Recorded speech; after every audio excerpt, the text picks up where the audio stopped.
अमृत महोत्सव पर।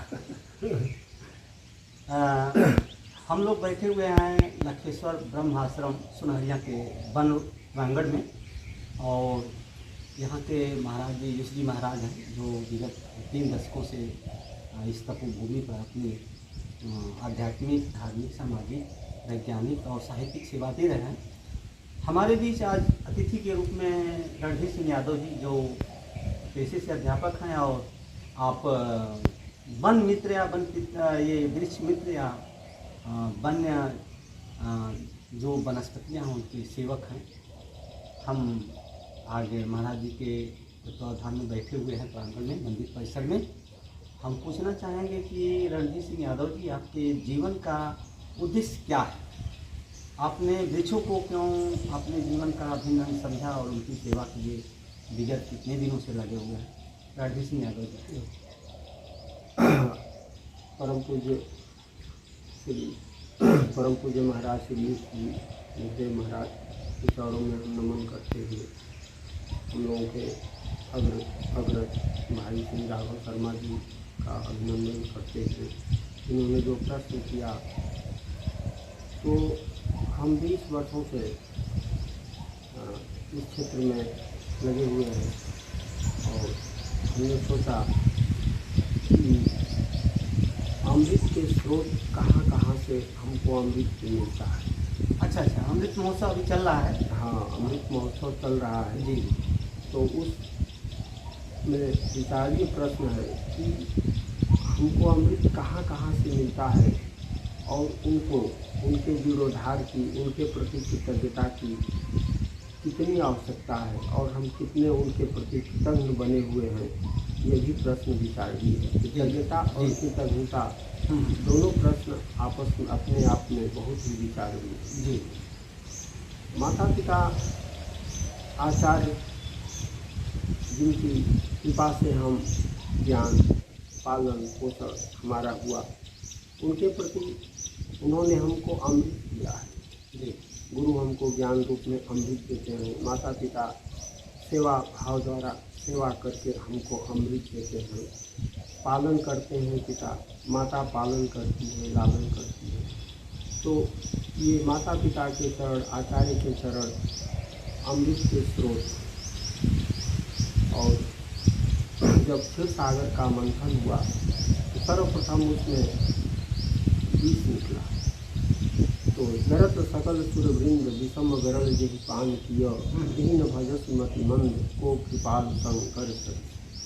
देवों के देव महादेव जिन्होंने बीज पान करके नीलकंठ बने और सहिष्णुता, कष्ट, सारे दुखों को जिन्होंने सहा और हलाहल को पी करके और हमको वो अमृत दे रहे हैं, सारे विश्व का कल्याण कर रहे हैं। सत्यम शिवम सुंदरम की अवधारणा उन्हीं से प्रस्फुटित हुई है।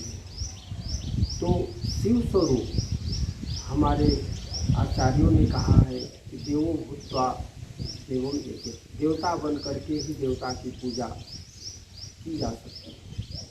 हम मंदिर से निकलते हों, गुरुद्वारे से निकलते हों, मस्जिद से निकलते हों, चर्च से निकलते हों, तो हमारे अंदर दैवी कृपा से अमृत की वर्षा होती है।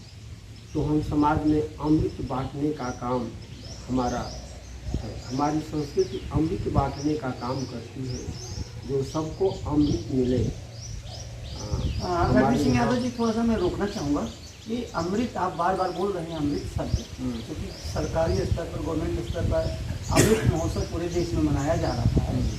तो अमृत तत्वों की प्राप्ति किन किन स्रोतों से है? रिसर्च ऑफ नेचर जो है, कौन कौन से हैं? रिसोर्स ऑफ नेचर जो अमृत के हैं वो कौन कौन से, मैं जानना चाहूँगा आपसे। बस तो आपके प्रश्नों के उत्तर की ओर हम आगे बढ़ रहे हैं। जी। तो आपने बहुत सुंदर प्रश्न किया कि अमृत के स्रोत कौन कौन से हैं।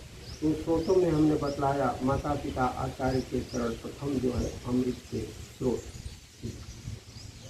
दूसरी बात, समाज ने हमको शिक्षा दिया, समाज ने हमको वस्त्र दिया, समाज ने हमको दवा करने के लिए हमको अस्पताल दिया, सड़कें दी, कपड़े दिया, सब कुछ समाज ने दिया।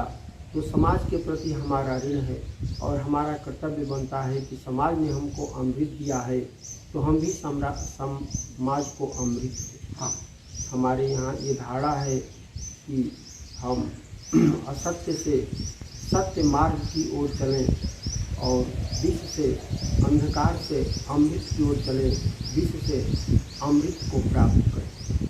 ये अमृत शब्द जो है, चंद्रमा जिनको सुधाकर कहा जाता है, जो जिनके अमृत से वनस्पतियाँ पुष्ट होती हैं, पेड़ पौधे पुष्ट होते हैं, औषधियाँ पुष्ट होती हैं, जिनमें एक औषधि का नाम अमृता है, जिनका सेवन करने से जिनको जो है ग्रहण करने से अनुपान भेद के अनुसार बहुत से रोगों का निराकरण होता है, बहुत से रोग दूर हो जाते हैं।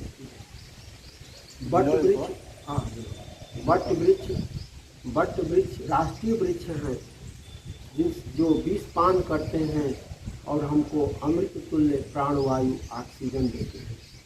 हमारी परंपरा में हरिशंकरी लगाने की बहुत प्राचीन संस्कृति है। तो हरिशंकरी से में हमको ये लगता है कि वट, पीपल और पाकड़ तीनों के सम्मिलित स्वरूप को हम हरिशंकरी का नाम देते हैं।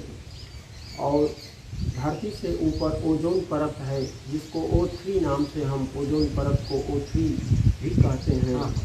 तो ये तीनों O1, O2, O3 अर्थात ये तीनों मिलकर के वट, पीपल, पाकड़ उसमें प्राणवायु ऊर्जा का संचार करते हैं, ऑक्सीजन देते हैं, ताकि वो कवच सुरक्षित रहे, उसमें किसी प्रकार का विघ्न बाधा न हो, ताकि सूर्य की जो प्रचंड किरणें हैं वो धरती पर न आए। हाँ, उनको शोधित करके, जिस प्रकार फिल्टर करके, हाँ, बादल जो है, हमारे शास्त्रों ने, हमारे औषधि सूक्तों में बादल को पर्जन्यो पिता, बादल को पिता कहा गया है। माता भूमि पुत्रो अहम पृथ्व्याम, माता भूमि है, हम उनके पुत्र हैं।